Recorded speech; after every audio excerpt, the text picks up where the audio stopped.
तो आज हम लोग त्रिभुज का अंतर्वृत्त बनाना सीखेंगे, जो कि है 11.2 एक्सरसाइज 178 पेज में। तो सबसे पहले मैं तुमको पाठ में ले चलता हूँ। ये रहा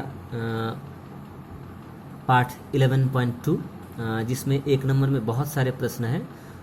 इन प्रश्नों में त्रिभुज बनाना अलग अलग तरीके से है, लेकिन अंततः तुमको अंतर्वृत्त बनाना है। तो पहले त्रिभुज बनाना है, फिर अंतर्वृत्त बनाना है। तो त्रिभुज बनाना हम लोग विस्तार से क्लास 8 में सीख चुके हैं। तो एक नंबर में जैसे एक त्रिभुज का 3 भुजा दिया हुआ है, 7, 6 और 5.5 सेंटीमीटर वाला, उससे त्रिभुज बनाना है। 2 नंबर में 2 भुजा का लंबाई दिया हुआ है, एक उसके बीच का कोण दिया हुआ है। ठीक इसी प्रकार से 3 नंबर में एक भुजा की लंबाई और साथ में उसके उस भुजा पर बने 2 कोणों का माप दिया हुआ है, 50 और 70 डिग्री। तो अलग अलग तरीके से कोण त्रिभुज बनाना हो सकता है। तो जिस तरह का प्रश्न होगा उस तरह से हम लोग त्रिभुज पहले बना लेंगे, फिर उसका अंतर्वृत्त बनाएंगे। तो हम लोग सबसे पहले एक नंबर बनाते हैं, जिसमें है त्रिभुज के 3 भुजाओं की लंबाई 7 सेंटीमीटर, 6 सेंटीमीटर और 5 सेंटीमीटर दिया हुआ। उससे हमको पहले त्रिभुज बना लेना है, फिर अंतर्वृत्त बनाएंगे।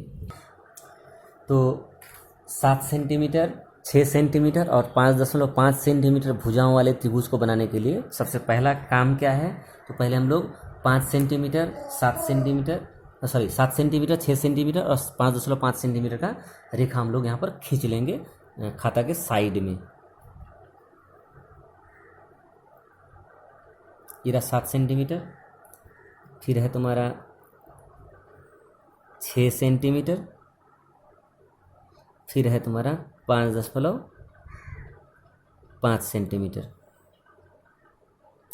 ये रेखाओं को खींचते समय थोड़ा सा सावधानी बरतना पड़ेगा। थोड़ा सा गड़बड़ हुआ तो फिर तुमको माप सही नहीं निकलेगा। तो इन सब का माप है क्या? 7 सेंटीमीटर, 6 सेंटीमीटर, फिर 5.5 सेंटीमीटर। तो इन 3 भुजाओं से हमको पहले वृत्त बनाना है, त्रिभुज बनाना है।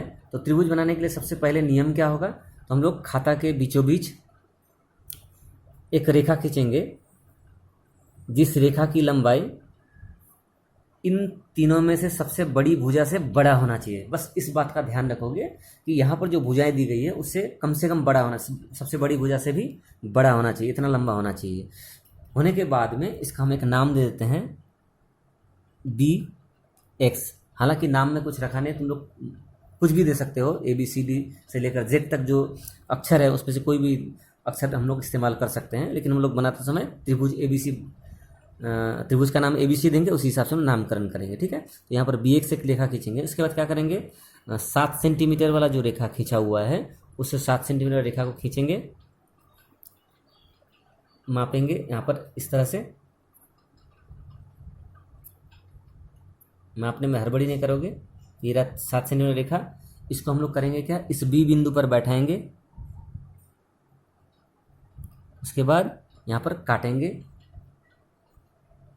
और इसका नाम दे देंगे तुमको C। अब करेंगे क्या? तो 7 सेंटीमीटर की रेखा का काम हो गया। अब 6 सेंटीमीटर रेखा को उसी तरह से मापेंगे हम लोग यहाँ से। यह 6 सेंटीमीटर रेखा, इस 6 सेंटीमीटर रेखा को B में बैठाएंगे और ऊपर की तरफ काटेंगे। अब ये 6 सेंटीमीटर काम हो गया। फिर 5.5 सेंटीमीटर रेखा भी खींचेंगे,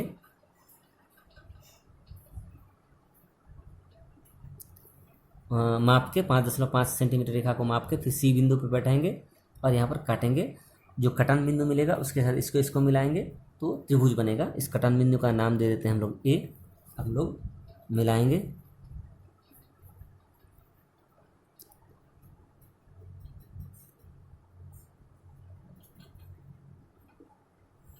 दोनों मिला दिए।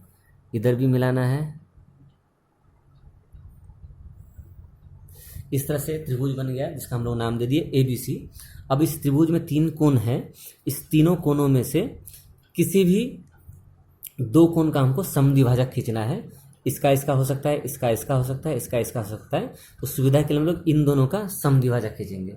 अब समद्विभाजक खींचने का तरीका क्या होगा? समद्विभाजक खींचने का तरीका होगा, हम लोग कॉम्पस में किसी भी माप का लेकर सुविधा अनुसार लेकर हम लोग B पे बैठाएंगे। अगर B कोण का समद्विभाजक खींचना है तो B में शीर्ष बिंदु पर बैठाएंगे और यहाँ पर एक चाप काटेंगे तो वो इन दो भुजाओं माने दो भुजाओं से बने कोण बी है तो बी की दो भुजाओं को दो बिंदु पर काटेगा। अब हम लोग करेंगे क्या, अब नीचे वाले कटन बिंदु पर रख के भी एक चाप काटेंगे और इधर वाले कटन बिंदु पर रख के भी एक चाप काटेंगे, तो हमको एक कटन बिंदु यहाँ पर मिलेगा। ठीक है, क्या किए हम लोग, यहाँ से बैठा के भी काटे और यहाँ से बैठा के, यहाँ से भी और यहाँ से, दोनों से बैठा के एक कटन बिंदु मिला। अब इस कटन बिंदु को हम लोग मिलाएंगे शीर्ष बी शीर्ष बिंदु के साथ में।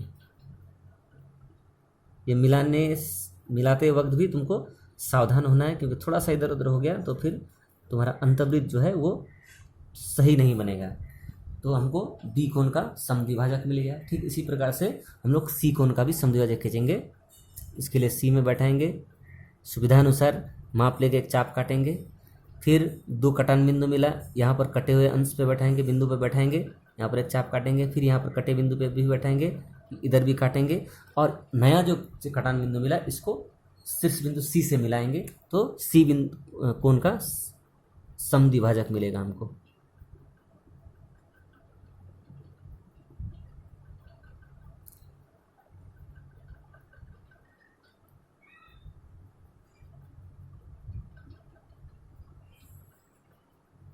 इस तरह से हमको दो समद्विभाजक मिला। दोनों समद्विभाजक किसी न किसी बिंदु पर काटेंगे, हम उस बिंदु का नाम दे देते हैं ओ।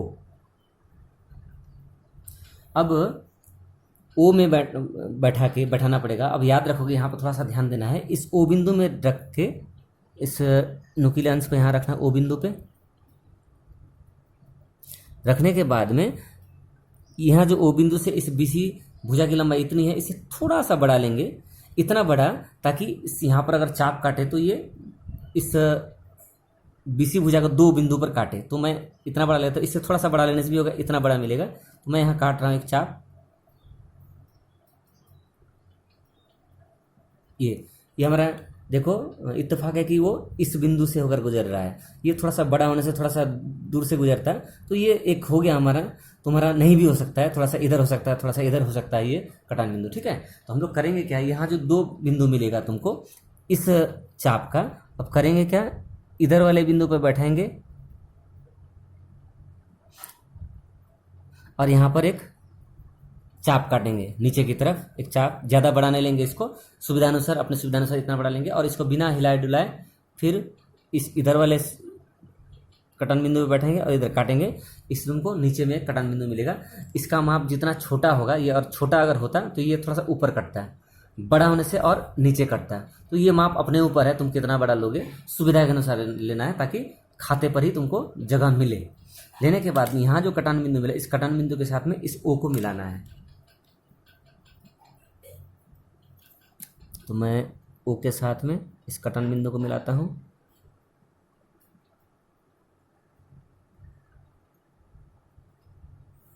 ये हो गया।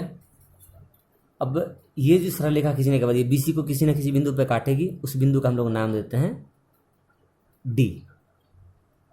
डी देने के बाद में अब काम क्या है, ओ बिंदु पर बैठा के ओडी का माप लेके हमको एक वृत्त खींचना है।